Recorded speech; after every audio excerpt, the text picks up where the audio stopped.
So, ito yung, paborito ngayon ng mga bata na prutas is honeydew, anong tawag? Melon? Honeydew melon. Honeydew melon. Or yung para siyang, The melon. melon natin na regular. Kaya lang green siya. Hindi na siya makahintay. Siya na yung nag-cut. Okay. Masarap siya kaysa dun sa melon, ha? Mama, could I cut it like this? Okay. Sige. And then, alright. like, how you cut it? No, cut it, hold the knife up to here. Yes. And then just do that. Yes. Very easy. Slice. Is this the dull one? Yeah. Let me cut it. How do I cut this? Well, let's take the seeds first. How do I cut this? Wait lang.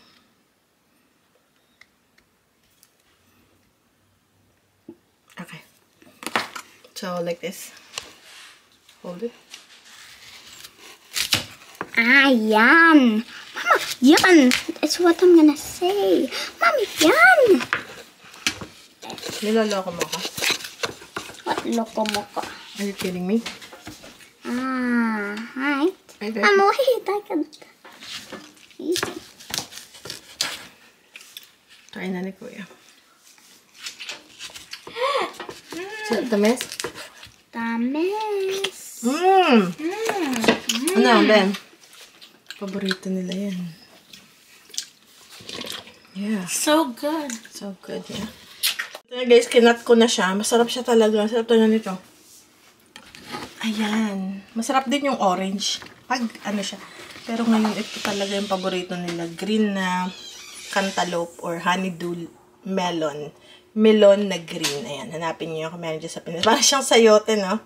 Or papaya, pero ang tamis niya. Nakain na ng boys yung kalahati. Okay guys, so ngayon, meron lang tayong question dito. Na yung pakishare naman ng talent mo kung paano mag-vlog. So, ang pag-vlog kasi, ano tawag ito? Depende kasi sa topic yan. Talagang before, ang aking vlog is about family, ganon, or ano ba, sa mga bata, or something. Marami akong tinry muna bago ako mag-vlog. So, ang pinaka talagang tumatak sa mga tao, or nagustuhan ng mga tao is yung pagda-dumpster diving. Parang na-curious lang ako dahil nung time na yon nanonood na kami ng mga dumpster diving videos dito, yung mga Americans nagda-dumpster diving. So, taga, ipalight ko yung kulay ng aking camera, ng ano. So, ang ginawa ko, so yun, ang nangyayari nung time na yun, parang gusto kong mag-vlog. 2018 yun. Sabi ko, gusto ko rin mag-vlog kasi may napapanood akong mga, wala lang, parang sa ko ba na, meron ako napanood na vlogger sa Pinas. From Canada siya. Bakit nga pala, meron pa rin araw-araw to. Ba't di ka na nagda-dumpster diving? So, yun nga yung isa sa mga rason na unang-una, naging busy na kami. Di ba, nung umuwi pa ako ng Pinas noon, pagbalik ko, wala pa yung parents ko dito. Nakapag-dumpster diving pa ako noon. Winter yon. So, okay pa noon, nakapag-dumpster diving pa ako. Nung pinick up ko na sila, nawalan na ako ng panahon na mag-dumpster diving. Kasi sila na nga yung, di ba, sobrang hirap nung first few years.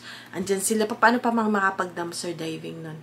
And, pero ngayon, medyo maalwan-alwan na ng konti. So, maybe, siguro try natin minsan pag napadaan kami sa grocery store. And, so, ganun, yun ang dahilan. At saka, aside from bashing, alam mo yung bashing? Talagang nakakaano yun, nakakaturete. Pero natutunan mo na parang, it's either it'll break you or it'll lift you up more. Parang, lalo kang ma-encourage. Either it breaks you, yung bashing, or lalo kang magpursige na magpatuloy. So, yung sa akin, una, parang it breaks me, no? Pero, parang, wala akong pake. Parang nawala na ka na rin ng pake sa sinasabi ng iba. Dire-diretso ka lang. Dire-diretso ka lang. Pero guys, every day, ang daming, merong at least, every single day, ba't di ka mag-dumpster diving ka ulit? And titingnan natin guys, depende sa aming schedule. Siguro pag lumamig-lamig, tingnan natin. Pero, at saka marami na kaming ginagawa nga yung aking online. Meron pa akong bubuksan sa Amazon. So, medyo marami tayong ginagawa. na yung nasa bahay ka lang. Kasi yun talaga, akala lang ng iba, basta pumunta ka sa basurahan, may laman. Minsan, mag-aalat kami ng isang buong araw para lang mag-dumpster diving kasama ang mga bata na babaybayin mo, na maghapon kayo, minsan dalawa lang dumpster yung may laman or parang, alam mo yung magagamit, ganon. So, mahirap. Hindi siya talaga madali na gawin. Pero, yun nga, siguro kung wala kang anak na maliliit, wala kang school na homeschool, pwede yun. So, yun, just be yourself. Yun yung dati kong sinasabi, just be yourself. Sabi nila, kailangan may niche kayo. Yung niche is parang, kung dumpster diving lang lahat yung channel mo, about dumpster diving lang. Or kung garden, lahat garden lang. Kung pagluluto lang. Kung tungkol sa kwento lang lahat. Pero ang naging ng aking channel is iba-iba na. Kumbaga, pinaghalo-halo ko na doon. Kesa magagawa ko ng review. Yun nga, meron din reklamo. But yung review mo, dapat hindi yan kasama. Kung gagawin ko yun, meron akong dumpster diving channel, meron akong review channel, meron akong family channel, may garden channel. Lalo nang hindi ko siya maaasikaso sa YouTube. Kasi 4 na yung channel na bubuuin ko. Nagawa ko na yun dati. Nagawa ko 2 channel. Ang nangyayari, mag-upload ka dun sa isa. Since ako lang wala naman akong na-hire na editor. Kasi magbabayad ka pa. Tapos, makakompromise naman yung family channel, yung family vlog, or yung main channel doon sa pangalawang channel. So, ano yan? Mag-upload ako doon sa isa wala. So, pareho lang din. So, sabi ko, ano ko na siya sa isang channel. Kaya dito, halo-halo tayo nung ating unang dumpster diving videos. Meron din tayo na family vlog, mga vacation. Meron din tayo na garden vlog, review. Minsan kasama sa vlog kasi yung mga companies gusto nila is kasama sa vlog. Yung umpisa, yun muna yung produkto na gustong nilang makita. And then yung vlog. Meron namang companies gusto dedicated. Kaya minsan, kung makikita nyo, meron akong vlog na product review lang. Kasi gusto ng company, review lang. Yung kanila lang produkto sa video. And then, namang sa gardening. Kaya umpisa yun. Nung time na nagba-vlog ako dito sa bahay, sabi ko, tara, punta tayo sa likod ng bahay. Merong mga viewers na, ano yun, may garden ka pala. Dahil parang pinakita ko, ito yung aking garden na maliit. Kumanyan lang ako. Okay, tara na sa bahay, ganun. Ay, may garden ka pala. Patingin ate, patingin. Kasi nung time na yun, nag-pandemic na. Parang into gardening na yung mga tao, pagsisave ng pagkain kasi hindi makalabas, or nag-aaral magtanim-tanim. Hindi naman ako expert sa pagtatanim. So, in-start ko yung pakita. And gustong-gusto rin nila yung gardening natin. So, kaya naging iba-iba na yung topic. So, depende yun sa inyo. Kung gusto nyo na, ano ba ang papakita nyo? Pusa lang or mga hayop. Marami rin kasi kung meron kayong alagang pusa, hayop, marami rin kasi yung gusto yung mga pusa, mga hayop, aso, ganyan ko ano man yun.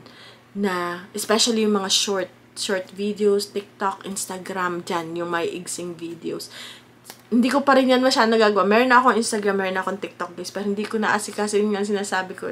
Parang nag-umpisa ka nito, kahit yung Facebook wala na, hindi ko na makakompromise yung iba. Kasi sobrang, yung time is talaga, yung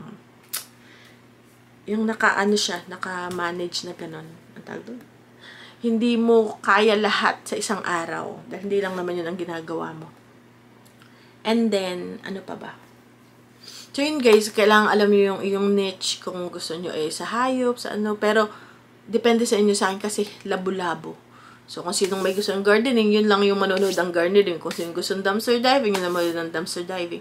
Meron namang iba-ibang topic. Dapat totoo lang yung kwento mo. Diba, wag yung kwentong kotsero para lang magkaroon ng view. So lahat nung kinakwento ko dito sa ating channel, totoo yun. Totoong nangyari yun, yun talaga yun.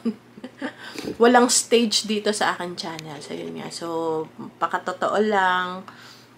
Depende sa inyo kung ano gusto nyong gawin.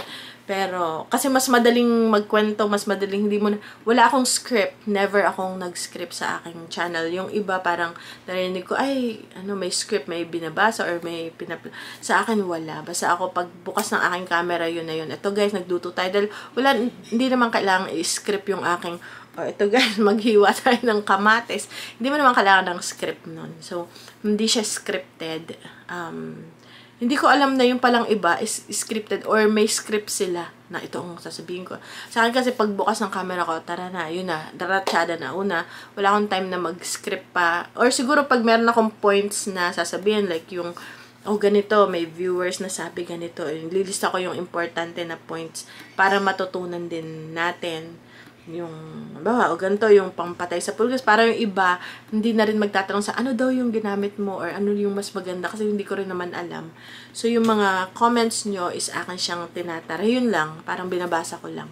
So, yun guys. So, gusto nyo mag-vlog and huwag nyo munang isipin yung kita.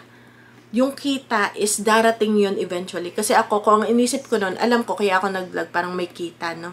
Pero dapat, though may kita siya, hindi siya in first month, second month, third month, fourth month, fifth month na darating agad yung kita. Guys, sa akin, umabot siya ng 7 to 8 months before ko makuha yung aking $200.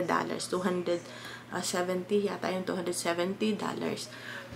So, hindi siya ganun kabilis. So, biro mo, 8 months kang araw-araw kang nagba-vlog. Tumigil ako ng mga ilang months kasi parang wala naman nangyayari pero tumuloy ulit ako. So, tiyaga lang talaga. Yung kita, pag inisip mo na, ay, malaki yung kikitain ko dito. Hindi ganun, guys. So nagtanong, very good question yun kay Lilibet. Kung tama yung pangalan. Ano yung ko ulit? Lilibet Hylon. Ayan. So, pag mag-vlog kayo, nyo munang isipin yung kita. I-enjoy nyo muna. Parang testing muna kayo, mga 10 videos. Parang, nag-e-enjoy ba akong gawin to? Ganun. Tapos nun, mag-isip muna kayo, ano yung niche, ano nga yung topic na gusto nyo. Tapos, sige, try lang ng try. Kasi dun mag-uumpisa yun. So, kung tumigil ako, ay, wala na. So, hindi na ako nagkaroon ng opportunity na ganito ngayon. And, natutuwa ako sa channel ko, do. Diba yung views, hindi na ganun karami. Kasi nga, ang dami nang nagba-vlog. Especially nung pandemic. Pati mga artista, guys, nag-vlog na. So, tayong mga pobre na mga nag-uumpisa lang mag-vlog, ang mga kakompetition natin ay mga artista, mga bigating artista. So, sino yung uunahin panoorin ng mga tao? Ikaw na pipitsugin ka lang, pipitsugin vlogger, na nag-uumpisa lang, or dun sa artista. So, kailangan ka makipag-compete talaga. Kasi, mas marami silang kwento na may kwento mapapakita. So, kaya tuloy-tuloy lang. Kaya iba, ba't ganyan na ang views mo? Kasi nga, guys, dumami na yung kompetisyon. At yung mga bigating mga artista na mga kompetensya mo. Tapos ikaw na mamimitas ka lang ng kamatis sa garden. So, malaki yung competition. So, kahit na ganon, malaki yung competition. Yung mga artista, bumalik na sila sa pag-artista. So, that's good. Kasi meron ka na ulit, puwang. Kasi hindi sila palagi araw-araw nakaka-vlog. So, at least mag-vlog kayo ng malimit. And ngayon, ang uso talaga is mga short. So, para mas madaling i-edit, mas mabilis, is daw ngayon? TikTok, Instagram, hindi ko palang nagagawa. Meron na guys ako, sa mga nagtatanong, kung meron ka Instagram, may TikTok, oo guys, meron ako. Pero, ayan nyo, ipopost ko siya kasi walang laman masyado, kundi si Bebang yung isa. So, buhayin natin. Yun nga lang, madali akong mag-umpisa, madali akong mawala sa ganyan. Kasi nga, gusto ko kung ano yung established ko na, doon ako mag-focus. At sa ibang bagay na, mas worth pa ngayon sa oras na to. Pero, meron na guys ako, nag-start na ako matagal na, mga 8 months na. Pero, wala pang laman yung aking TikTok and So, bigyan nyo guys ako na idea na pwede natin ilaman sa ating TikTok or Instagram. Okay guys? So, see you guys later. Mamaya na ulit at nag-school ng mga bata.